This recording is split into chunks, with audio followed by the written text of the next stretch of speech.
Hi అండి, వంకాయస్ కిచెన్కి స్వాగతం. ఈరోజు మీకు ఆరకాకరకాయ ఫ్రై చేసి చూపించబోతున్నానండి. ఈ లోపల మీరు వంకాయస్ కిచెన్ని సబ్స్క్రైబ్ చేయండి, షేర్ చేయండి, లైక్ చేయండి, కామెంట్ చేయండి.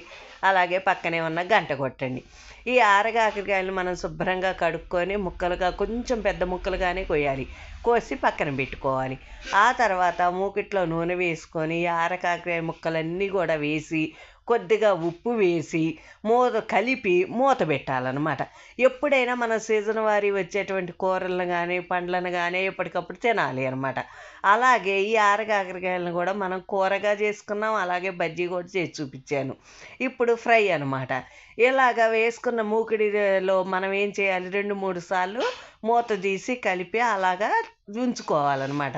ఆ తర్వాత ఇది వేగిందనుకున్నాక ఉన్న నూనె అంతా కూడా తీసేసి దానిలో మనం కారం వేసి ఒక 2 నిమిషాలు అటు ఇటు వేయించుకోవాలి.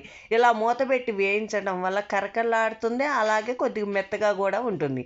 ఈ ఫ్రై మనం సైడ్ డిష్గాను డైరెక్ట్గా కూడా తినొచ్చు, చాలా రుచిగా